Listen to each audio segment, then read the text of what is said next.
Bismillahirrahmanirrahim. Alhamdulillah. Wassalatu wassalamu ala rasulillah. Wa ala alihi washabihi wa mawala. Wa la hawla wa la quwata illa billah. Allahumma alhimna rushdana. Wa isna min syarri anfusina. Uhayyikum bitahiyatil islam. Assalamualaikum warahmatullahi wabarakatuh. Sobat soleh dan soleha rahimakumullah. Seseorang yang mendapatkan hidayah, sesungguhnya ia adalah manusia pilihan Allah. Orang yang mendapatkan anugerah dan keutamaan daripadanya. Ia adalah wali Allah yang tidak mengalami perasaan takut dan bersedih hati saat menghadapi kehidupan dunia yang penuh cabaran, fitnah, dan ujian. Sebagaimana firman Allah Ta'ala, A'udzubillahi minasyaitonirrajim. Ala inna awliya Allahi la khawfun alaihim wa lahum yahzanun. Alladzina amanu wa kanu yattaqun. Lahumul bushra fil hayatid dunya wa fil akhirah. La tabdila li kalimatillah. Dalika huwal fawzul azim.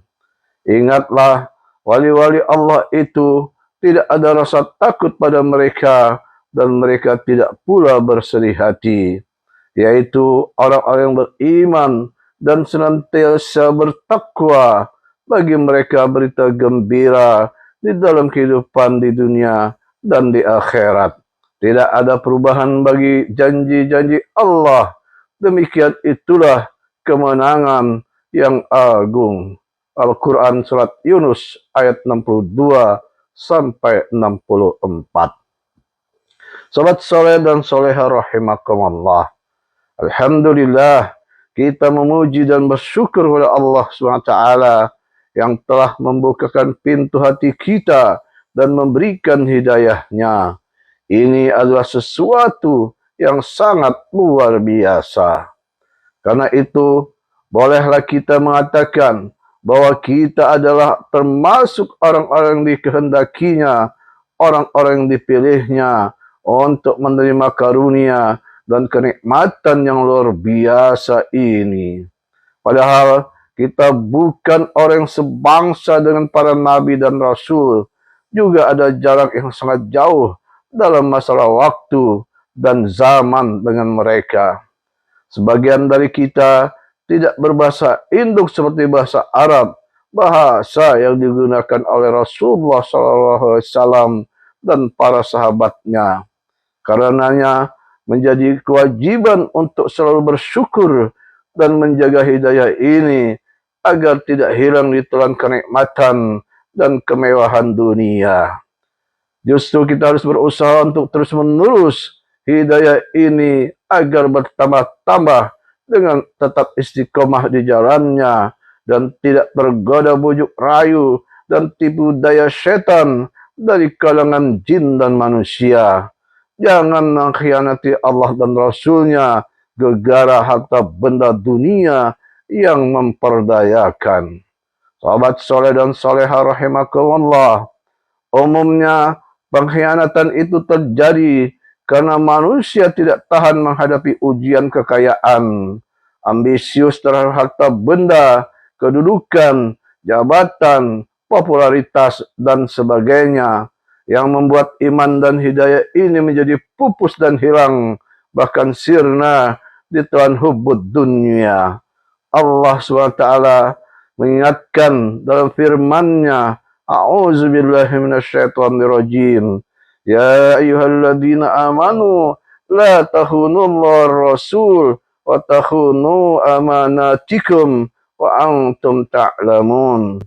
Wahai orang-orang yang beriman, janganlah kamu mengkhianati Allah dan Rasulnya, dan juga janganlah kamu mengkhianati amanat yang dipercayakan kepadamu, sedang kamu mengetahui.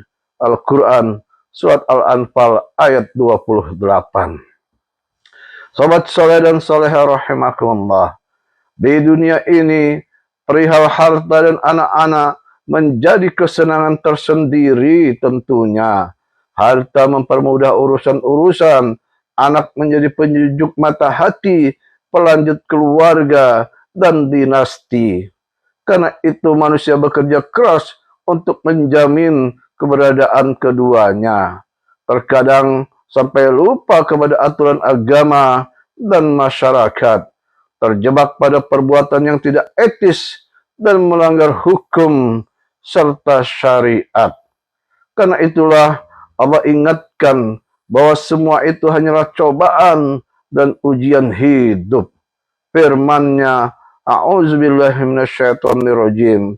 Wa'lamu annama amwalukum wa auladukum fitnah wa annallaha indahu ajrun azim.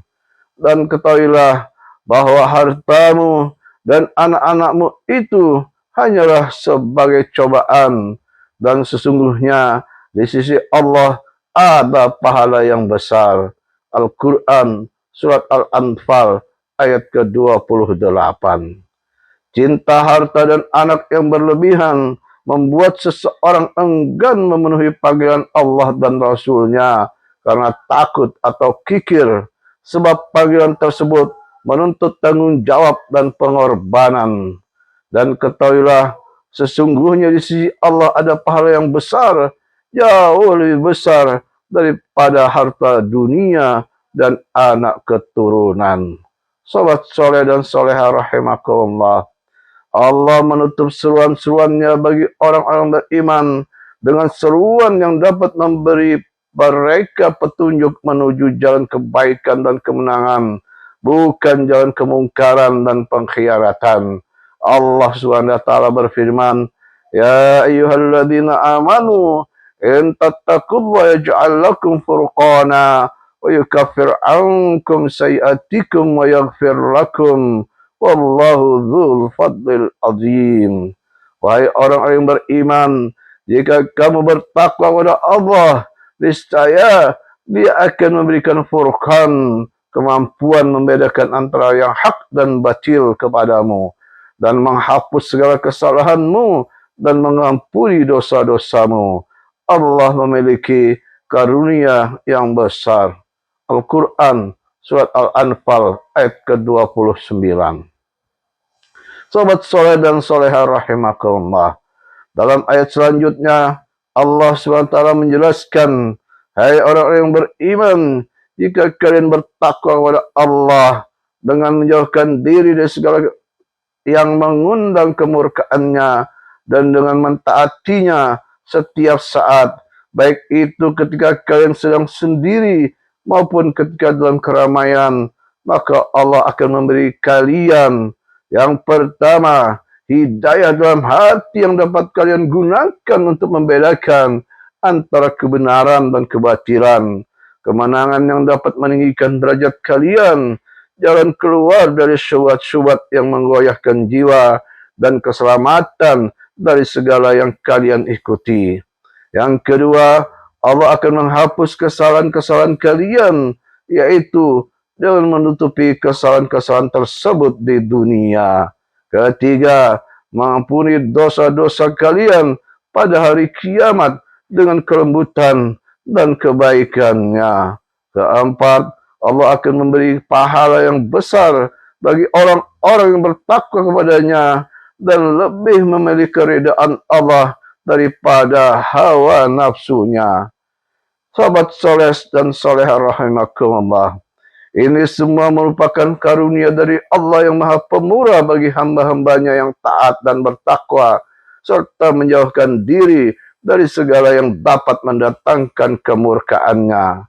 Dalam menghadapi ujian hidup, apalagi menyangkut anak dan harta, manusia seringkali bingung dan sulit menentukan sikap. Namun, bagi mereka yang selalu Allah berikan karunia dan keutamaan, urusan ini menjadi jelas baginya. Maka melalui ayat ini Allah menjelaskan cara untuk menyingkirkan kebingungan itu. Bahkan dalam ayat yang lainnya Allah jelaskan bahwa harta dan anak sesungguhnya tidak berguna kecuali orang yang datang kepada Allah dengan hati yang bersih. Firman-Nya, A'udzubillahi minasyaitonirrajim. yauma la yanfa'u malu wala banun illa man atallaha biqalbin salim, yaitu pada hari ketika harta dan anak-anak tidak berguna kecuali orang-orang yang menghadap Allah dengan hati yang bersih. Quran surat Asy-Syu'ara ayat 88 dan 89. Sahabat soleh dan soleha rahimakumullah, kita cukupkan dahulu sampai di sini. Kurang lebihnya mohon maaf. Semoga manfaat. Subhanakallahumma wa bihamdika asyhadu an la ilaha illa anta astaghfiruka wa atubu ilaik. Assalamualaikum warahmatullahi wabarakatuh.